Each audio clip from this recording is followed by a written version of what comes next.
जय श्री कृष्ण दोस्तों, राधे राधे। ऋतु भक्ति चैनल में आप सबका स्वागत है।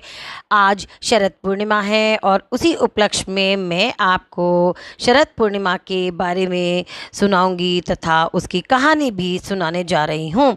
अश्विन मास की शुक्ल पक्ष की पूर्णिमा को ही शरद पूर्णिमा कहते हैं। इसे रास पूर्णिमा भी कहते हैं।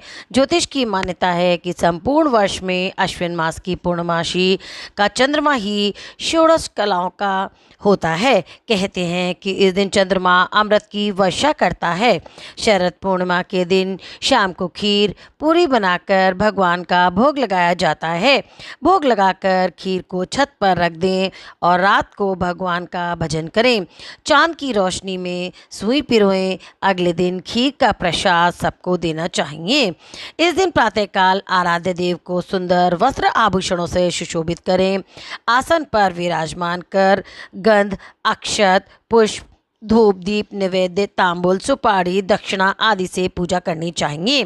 पूर्णिमा का व्रत करके कहानी सुननी चाहिए। कथा सुनते समय एक लोटे में जल, ग्लास में गेहूँ, दोनों में रोली तथा चावल रखें। गेहूं के 13 दाने हाथ में लेकर कथा सुने। फिर गेहूं के ग्लास पर हाथ फेर कर मिश्राणी के पांव स्पर्श करके ग्लास उसे दे दें। लोटे के जल का रात को अर्घ दें। विवाह उपरांत पूर्णमासी के व्रत को करने के लिए शरद पूर्णिमा से ही प्रारंभ करें। कार्तिक का व्रत भी शरद पूर्णिमा से ही आरंभ करना चाहिए। अब मैं आपको पूर्णमासी की कथा सुनाने जा रही हूँ। एक साहूकार की 2 पुत्रियाँ थीं। दोनों पुत्रियाँ पूर्णिमा का व्रत रखती थीं, परंतु बड़ी पुत्री पूर्णिमा का पूरा व्रत करती थी और छोटी पुत्री अधूरा व्रत करती थी। परिणाम स्वरूप ये हुआ कि छोटी पुत्री की कोई संतान पैदा नहीं हुई और जब होती भी थी तो वे होते ही मर जाती थी।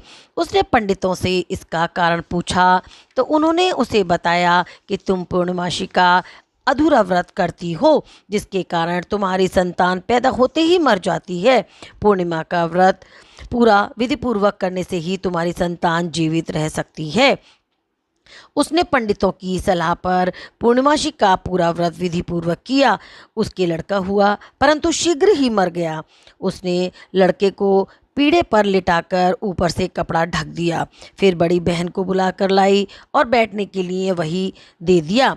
बड़ी बहन जब पीढ़े पर बैठने लगी तो उसका घाघरा बच्चे को छू गया। बच्चा घाघरा छूते ही रोने लगा। बड़ी बहन बोली, तू तो मुझे कलंक लगाना चाहती थी, मेरे बैठने से ये मर जाता। तब छोटी बहन बोली, ये तो पहले ही मरा हुआ था, तेरे ही भाग्य से ये जीवित हो उठा है, तेरे पुण्य से ही ये जीवित हुआ है। उसके बाद नगर में उसने पूर्णमासी का पूरा व्रत करने का ढिंढोरा पिटवा दिया और इस प्रकार सभी लोग शरद पूर्णिमा का व्रत बड़ी ही विधि विधान के साथ करने लगे और उन सब की भगवान मनोकामना पूर्ण करने लगे। तो बोलो कृष्ण भगवान की जय। ओम नमो नारायण भगवते वासुदेवाय नमः।